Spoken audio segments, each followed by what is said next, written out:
It's really a hard one for me to just discuss the tracks individually. They all evolved in particular ways. I mean, sometimes I would go to the studio and I'd have no idea. I would just go and meet with Mike Stevens and I'd say, Mike, I have nothing to say. And he said, it's fine, don't worry. Let's just try and we'll just do something. Let's just put an idea down. And something would come, because I think at this point in time I've been going through a more creative phase, actually, to do with confidence in songwriting and not being afraid to just take a chance. And even if I didn't like what I was doing at the end of the day, I would just say, it doesn't matter. And I think with this approach to being creative, I discovered new possibilities in myself, and also as a performer too. I've kind of been able to develop my singing potential in a different sort of way. And really it starts off, the core of all of this album comes from my fascination with the minor third, which is deep blues, actually. And it's so interesting. I mean, if you start to analyse music and you go into physics of it, which I'm no expert on in any way, I wonder why the difference between the major, which is bright and kind of optimistic, and then you get it down a semitone to the minor, and all of a sudden it's mysterious and dark, and you're asking questions, you're feeling a bit different. And music is all about that juxtaposition between majors and minors and different kind of spaces between notes, which fascinates me. I'm always, when I'm playing, I'm always like just experimenting. Well, how does that note, if I just put that note in, ooh, that sounds really interesting. So I'm always just exploring it, you know. And also when I'm singing, I kind of, again, I went to this place with my voice.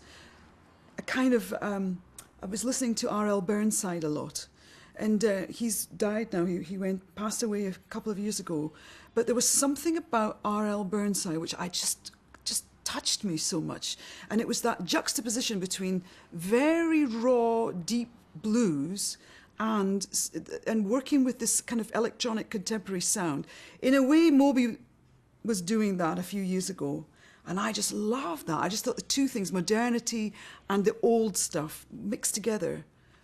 Wow, I'm really drawn to that. Well, of course, it's really important when you make an album, I feel that the image that you project is really representing your music in some particular kind of way. So I was thinking I wanted to stand in front of an apocalyptical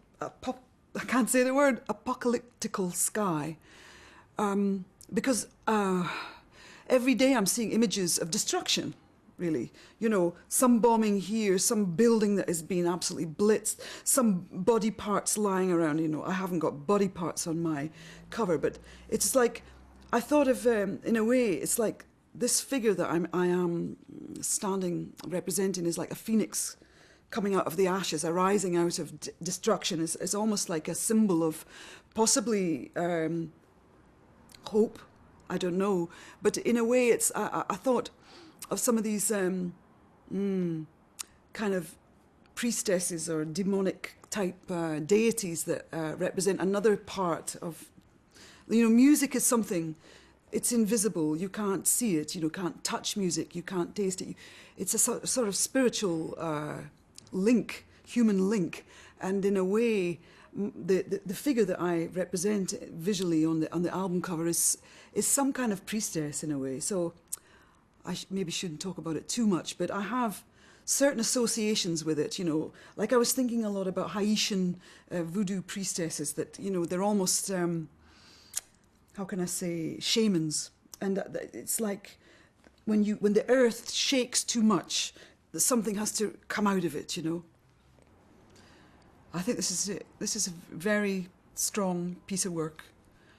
I feel really very connected to it, and I don't know what to say. I'm proud of it, but I certainly feel that it represents where I'm at extremely well.